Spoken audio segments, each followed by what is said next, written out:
people I think are like, why aren't you angry? Or like, you know, like we have to co-parent these three kids. Like we don't need to be mean to each other. Well, that was going to be, if you were to ask me the biggest piece of advice, I would say never trash talk your ex because Mm-mm. the kids eventually get older and whatever happened, they're going to find it out anyway. The truth will always reveal itself, and you really have to work as a team.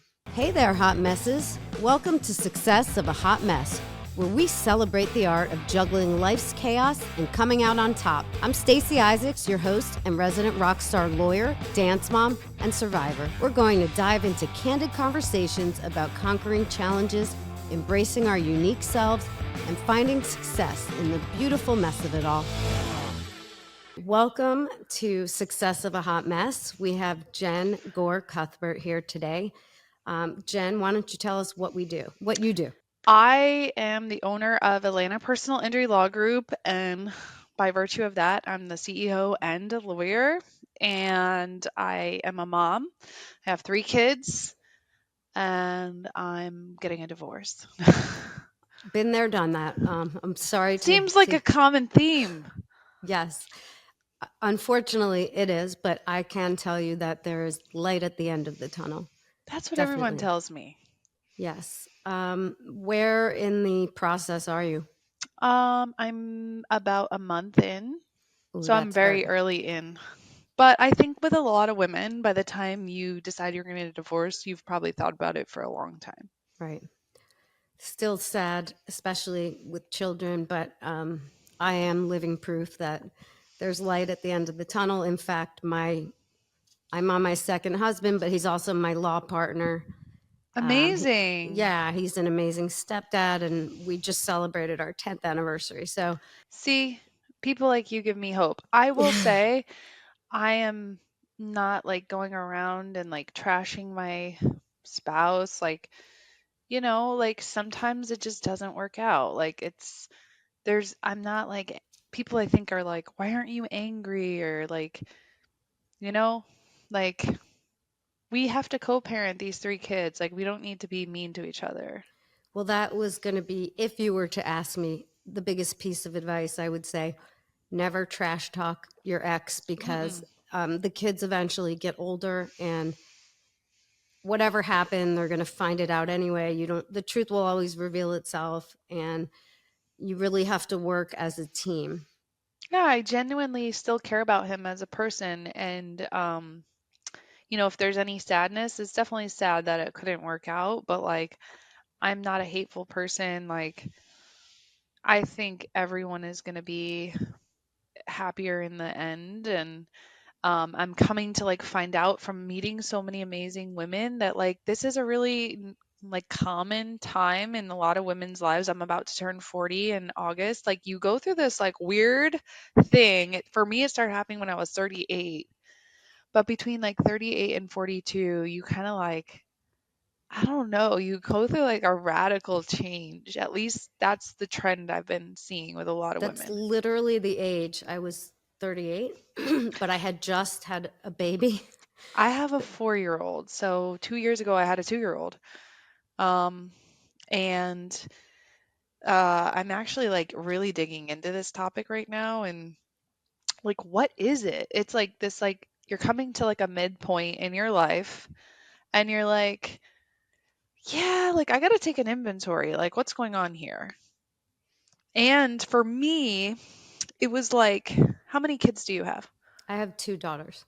Okay, so it's like for me, I spent like a lot of my 30s having babies and being in like baby, you're in a baby fog. And I was growing my business simultaneously. So I was so busy with those things that like you didn't even have like a moment to really think about like some of these inventory style questions. It was, for me, a combination. All of this happened at once. I was, okay, at 35, I had my first daughter, and 3 months after I had her, I found out I had cancer. So, Oh my yeah, gosh. and I was doing defense at the time for an insurance company. So they had an awesome short term disability, I was able to actually go out of state with the baby and a nanny and my husband at the time, get treatment, and keep the job. But Wow. when I got back, something occurred. I don't know what it was, but yeah, where you do take inventory. But I That did getting cancer will make you take inventory. it absolutely does, but combine that with like pregnancy hormones. There was a lot that maybe, I thought like is I mean, he's a great guy and an amazing father, and we have remained very great co-parents. So I can't like there's nothing he did wrong. It was something inside me. Yeah, like why do people always have to make somebody wrong? Like that's something I've experienced in the last like 30 days is like people will be messaging you like, "Oh, did this person do something wrong or did they They assume somebody cheated. or that like the person somebody has to be right and somebody has to be wrong." And like um I think we need to get away from that. Like, you don't know what's going on. That's what this has like shown me is a lot of people. I know for me, I was like always trying to like put up this image that everything was perfect. And I'm getting away from that this year. Yeah, and I always envied people who could do that because So I you am never did that. no, you could read it on my face. Like when I told my employer at the time, I was like, "Look, I'm actually going through divorce. I don't know how late I can stay here every day now. I got to pick up kids." And they were like, "Yeah, you never looked happy." So I don't know. Yeah, I don't know. But you are in a, if there is any, bright side, you are the owner of a law firm. So you have I would imagine, the financial capability to change your life if you want to. My whole childhood, I was worried about my parents getting a divorce. And my mom was a stay at home mom. And I had this epiphany the other day that a lot of my fear around that issue was that I was afraid of what would happen to my mom because my dad was an entrepreneur. And I remember like that was a real serious concern I had because, I do have the benefit, like you did, of owning a company. And money to me is not something I worry about. Like, I have goals and stuff, but I do have this feeling like I can create unlimited money. Like, I'm a creator, and like, if I put my mind to it, like, I can make more money. And that's through a lot of different things I've done over the years. Like I do feel like a lot of freedom around that, and my heart goes out to any woman that is in a situation where they want to leave and they don't feel that they have the financial means to leave. Like that is terrible. And I think that's a lot of women, to be honest. Yeah, especially women who aren't working, who, take the time to stay home and raise the kids. Now you have 3 boys? So I have two boys and a girl. My daughter Okay. is my oldest, and I had her when I was taking the bar. I was pregnant for her taking the bar. I was 9 months pregnant when I passed, and then she was born, and then I started the law firm when she was like 2 months old. So I've been in it with her for the whole time. Wow. So you got, She's here in my office right now, actually. how old is she? She's 11. Okay. So that's a lot. I can't imagine taking the bar pregnant. Like it was so miserable.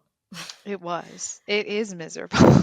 Yeah, I mean, I took Florida and then I had to get on a plane that night and get to New Jersey to take New Jersey the next morning. It was a lot.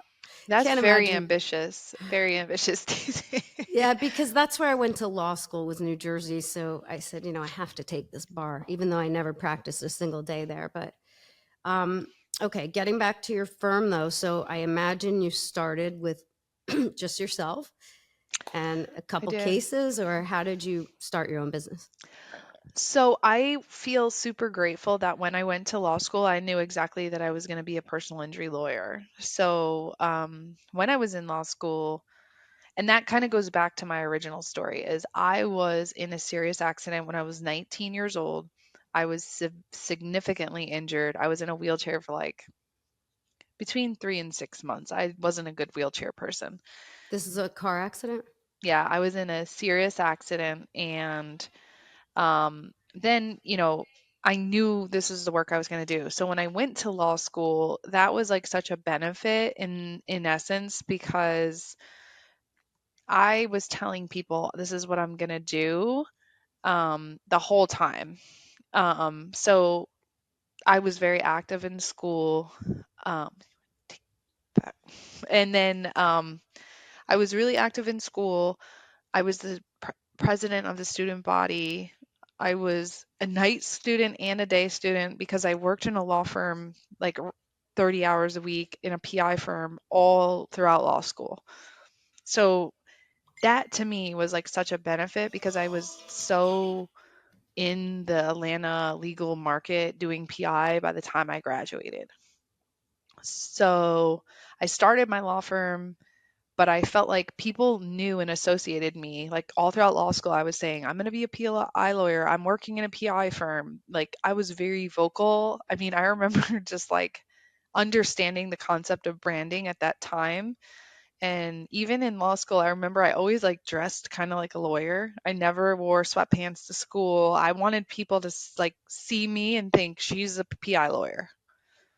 And so that was kind of easier for me because when I started my firm, a ton of my classmates started sending me cases. And I had one classmate who was working at a firm that was established and they were doing criminal law, but they had taken on a lot of PI cases.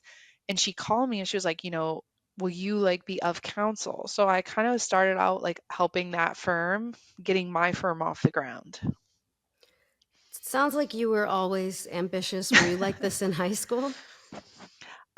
So I feel like I've always been ambitious my whole life, but when I was a teenager, I was very rebellious. I'm from New York, and my parents retired to Florida when I was a senior in high school. And I had to move to Florida for my senior year of high school, and I was pissed. I I was don't blame not you. happy. That's rough. What part of Florida? Tampa. Okay. And so, that really derailed me. Like that just set me back because I wasn't like in the mode of thinking, where am I going to go to college? I was just like I wasn't like a survival mode. I wasn't in a good place. And then I went to college back in New York as like a FU to my parents. And so I went right back to New York and I was in New York, but again, like I wasn't operating like with a plan. It was just kind of all over the place. And then I went to college and I was a collegiate rower. So I got a scholarship to go to college in New York and be a rower. And I was like trying to like get my life back together because that move cross country just set me back. And Wait, I but I have to think back up. How do you go? Like, you just became a collegiate rower, or was I this was a something? rower in high school. That's what I'm Okay. saying. Like my whole life was like I had a very good life, I thought, in New York, and then we just moved suddenly to Florida. I know somebody who did that. I grew up in New Jersey. One of my best friends, her parents abruptly moved her senior year, but they let her stay in New Jersey with an aunt and finish out high school. My parents would not allow me to do that, and I don't know how would have happened in my life if that happened because I did have a much older boyfriend. Um, I just feel like if we're going to be really honest, I feel like my parents had so much stuff going on in their lives that like I question a lot of like what they were doing with me at that time. And I love my parents, but like, just I wouldn't move my kids their senior year of high school. I just don't think it's a good thing. I think they thought this is going to be a fresh start. We want her to be down in Florida with us, you know, and I'm just learning from that. I'm not going to do that as my choice as a parent. Everybody's doing the best they can in their parenting, and I get that, and I don't hold resentment because I can make gold out of whatever you give me. Like that's what I've realized about myself. And like if I hadn't moved to Florida, I don't think I would be here in Atlanta. Like maybe I'd be in Manhattan, you know? That's right. So everything kind of works out. And so with my parents moving to Florida, after I went to school in New York for all that time, I got tired of like going back and forth. So I was like, I don't want to live in Florida, but I'll move to Atlanta because it's kind of like a city and it gives me some of the New York vibes. So like Atlanta was like my compromise. Where in New York did you grow up? Poughkeepsie. Oh, So that's no city vibe. no, but like when you're from New York, you love the city. And Right. so we would always go to the city. And so I never thought I was going to stay in Poughkeepsie. Poughkeepsie is a small town. Country town. I'm so happy I got out of Poughkeepsie. I go back there and it's like wild to think that's where I'm from. So I know that you work out. I don't know, have you kept up with the rowing at all? Yeah, I think my dad was a business owner, is a business owner, and he always worked out. And I think even my mom worked out. And I think your parents kind of set a tone for like what's important in life, and they always made me think working out is important. I have gone to, I think, a totally different level now because I have a trainer. And even when I was in college, I wished I had a trainer then. I mean, I don't think I was really understanding the fundamentals of working out back then. Um, I took my daughter, she's 11, to the gym with me because she's been home and she's like wants to come with me everywhere. And I was really like, she plays volleyball, so and basketball, she plays sports. But there's like a really crazy mind body connection that has to be created if you're really into fitness. And like she has no body control, like her arms are like she's like baby deer. And I So think that's cute. how I was for so long. You know what I'm So, talking about? yeah, well, what you said about parents, like I could talk a lot about what was maybe not done right, but what my mother did, the best gift she ever gave me was she would bring my brother and I to the gym Yes. because she couldn't miss her workouts. So we would, Jazzercise. yeah, yeah, those aerobics, and we would be Aerobics. in the kids' room. But I literally grew up in a gym, and that's something I carried with me. Cherish. Yeah, Especially in this day and age. Like my trainer always says, like, hey, you realize like this is 3% of the population or 5% of like a lot of people don't take the gym this seriously. Like, I know. And my trainer tells me that's what he takes the credit for what he thinks I don't look my age. But you don't. You look amazing. thank I you. don't know You what too. age you are, but you already told me some kind of Let's ranges. just say I'm more than 10 years older than you. Yeah, I mean, but age is such like okay, so there's an app I have called Inside Tracker and it does your age based on your blood work. And I think age is such a spectrum based on how well you take care of yourself. I will say though, the friends I have that never had children, like they look younger. Oh, having children is the most aging thing you could possibly do. It really is. And you should hold on because with a girl from 12 to Oh, 14, it's a how old little is your daughter? sketchy. So one is about to be 13 next week, and the other one is almost 16. But you know, they're very different personalities. But I just noticed You with have both of two them, teen daughters. yeah, yeah, Literally, girls and boys are so different.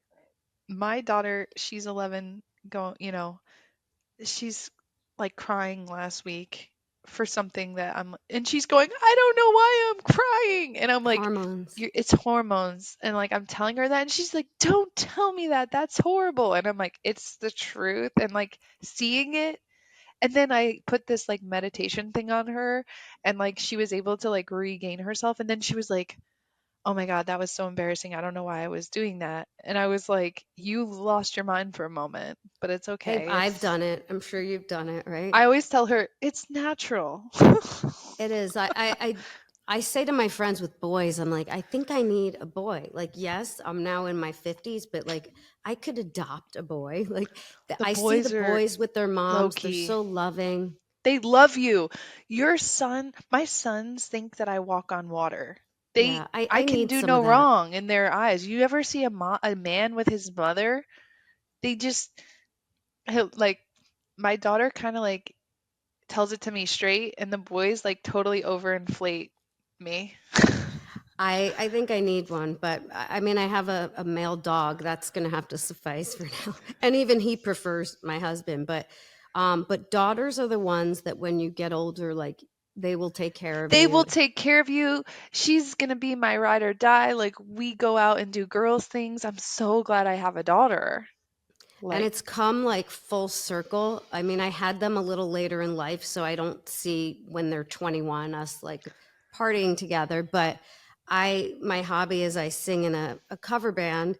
And so now my 15-year-old, she brings her friends and they watch, and it's oh, I very love cool. this. Yes. And my Listen, friends are my like, mom went out to the bars with me and went out the night before Thanksgiving, well into her 60s. Like, oh, she did she? still would go if I call her today. Yeah, I mean, maybe I'll go, but I don't know how. Like when the 12-year-old is 21, like I'll pretty much be old by then. But No. but I think I'll be okay when my older daughter turns 21 because I'll be like still under 60. So I still think it's kind of good that you had kids starting at 35. You knew yourself more at that age.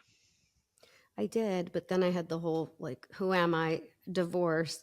Um, Again, I don't regret it because I was more financially stable. I couldn't give them the life they have in my 20s. So I drive by the house that we lived in when my daughter Julia was born. And like within, I mean, we went from a house I owned in law school. I mean, this is like a tiny house to like our beautiful home now. And like she has no memories of it. And she'd be like, Mom, why did we live in that house? And I'm like, I know they don't get it, right? Incidentally, my younger daughter, her name is Jules, but not Julia, just Jules. I love that name. She We gets call a her lot of like, Jules. is it Yeah, Juliana? Is it Julia? It's just Jules. But how do you, I mean, so your parents aren't in Atlanta. Like, they're who in do you lean Florida. on for to balance all of this? Every successful female CEO or lawyer needs a domestic team, right? Do you hear that, husband? We need a domestic team, Uh-huh.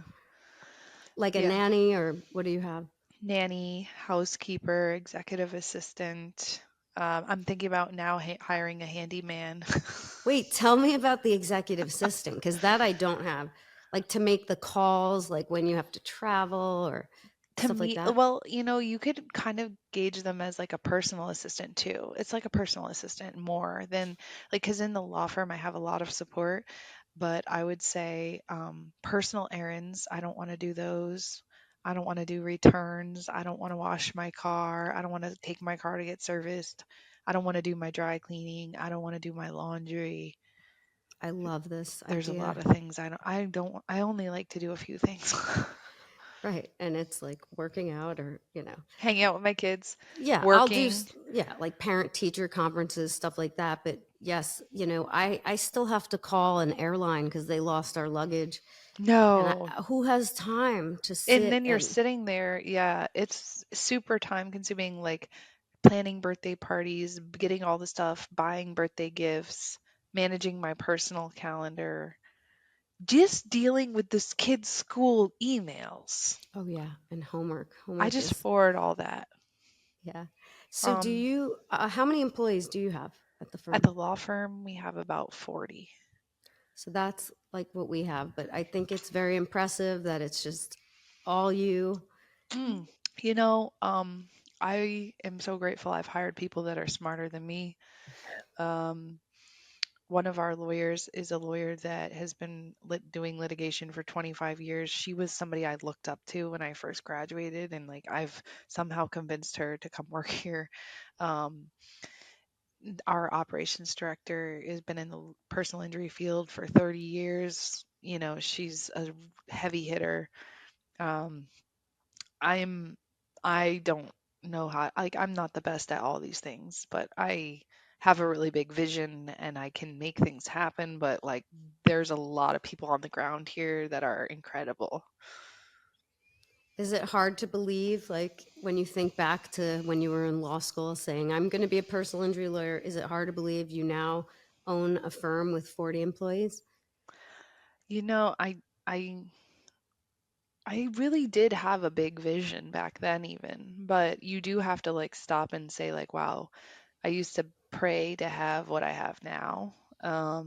But I'm sure you're like me. You're always like thinking about where you're gonna go next. Yeah, I know you really have to stop and take it all in. Um, when I was performing at my like gig with the band the other night, I was like, I just got off a plane where my daughter won at a dance competition. She won nationals. Oh my I'm gosh. doing my thing, my hobby right now, and getting paid for it. And my other daughter is watching me. I have a husband and a That you thriving love. firm. Yeah, Yeah. my parents are alive. Like I have a lot to just So stop blessed. and be thankful for, because it's easy to get caught up in, especially with social media. This one's doing more, this one has more, they have better vacations, but it has to start with gratitude, I think. But what is a piece of advice you would give someone? Because you've talked about how you've had, a big vision. What would you say to someone who just thinks, I can't, I don't have the money, how would I do this?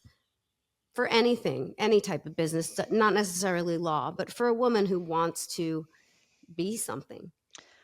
Um, One thing that's helped me is getting a lot of coaching and a lot of mentors. I'm really grateful that I have had the best mentors in the industry, the best coaches. Um, I was talking about this the other day. Like, there is an army of people behind me. I wouldn't be here where I am without their support. I have like some of the biggest PI owners in the country that I can literally text right now and be like, how did you do this? Or how did you do that?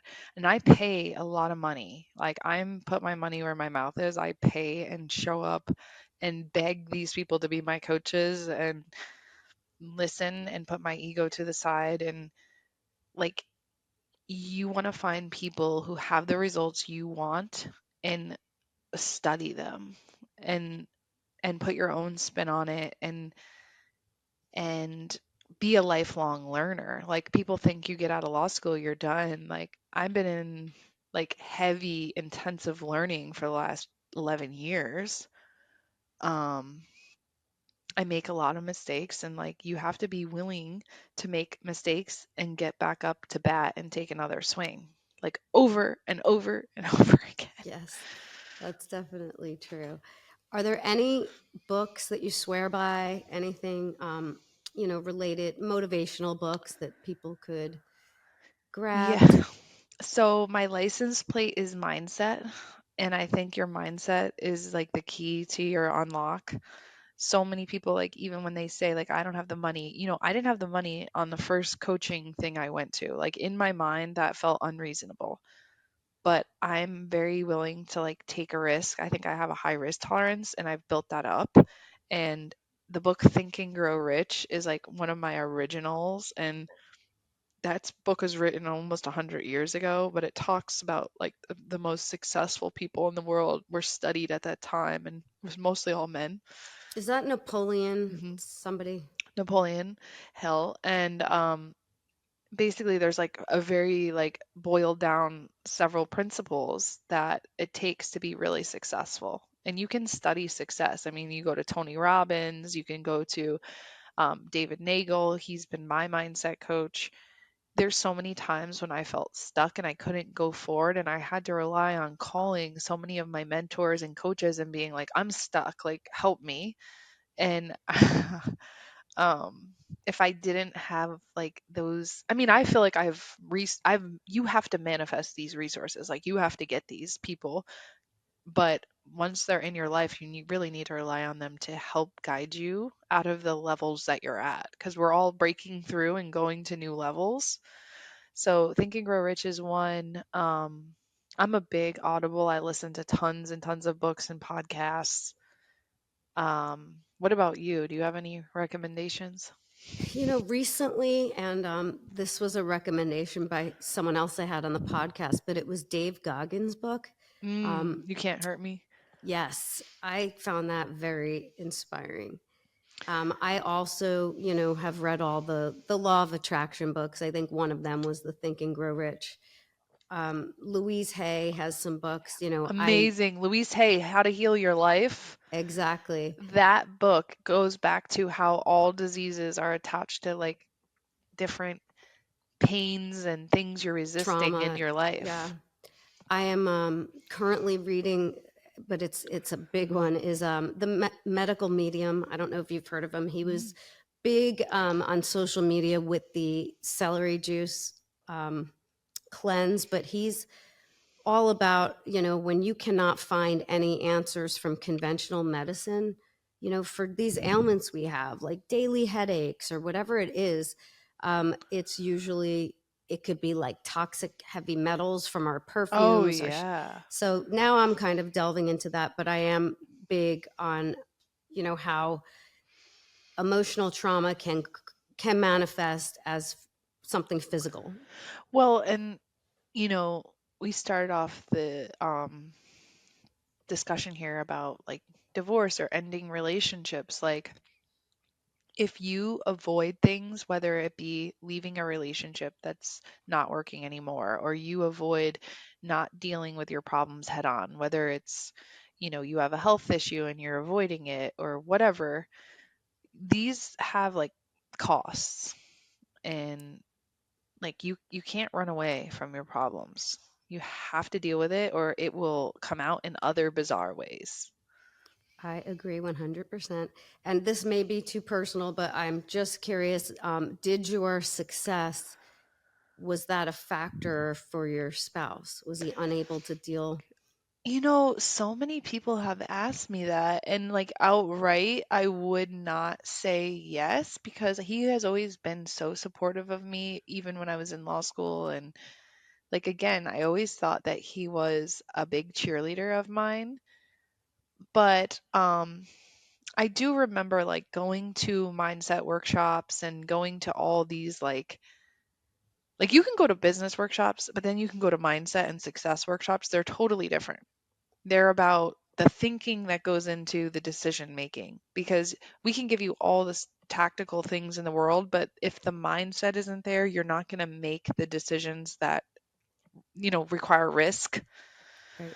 So we started going to that, and I remember they told me like if your partner doesn't go on this journey with you, you're going to grow apart. And I've seen that over and over and over in my friend groups. Um, People have like I'm a super high growth individual and it sounds like you are too. And that means like I'm a different person or a different evolution of myself like almost every year. Like even 2 years ago, I look at pictures of myself and I'm like, oh my gosh, I'm not even like the same person. I put up pictures on LinkedIn of me in 2017. I feel unrecognizable. Um, so it's hard to keep pace with somebody that's changing like that, you know? And I think it can be exhausting too for some people. If you're not wired that way, you're like, gosh, aren't you ever happy? Right. And I think that's what we get like people like me get accused of is like I'm like always exciting to go on to the next level. And I think sometimes people are like, can we just stay where we are? Enjoy. Yeah, enjoy what we have. You know? Well, I want to wish you a lot of peace with the divorce and much continued success with your business. And I really appreciate you coming on, helping Well, me out today. I do not think you're a hot mess at all. I think you're incredible, Stacey. So, Thank you. We all try, right? But deep down, I am a hot mess, but I'm embracing it. So but doing it with grace. So, thank you so much thank for having me. We'll you. have to meet up at the next event. Definitely. I do plan on coming to Atlanta soon. Okay. Have a great day. Thank you. Thank you. Thanks for tuning in to another episode of Success of a Hot Mess. If you loved what you heard today, be sure to subscribe so you never miss a beat. And hey, sharing is caring. Share this podcast with your friends, family, and anyone who could use a dose of inspiration. Until next time, keep rocking those hot mess moments with style and grace. Cheers.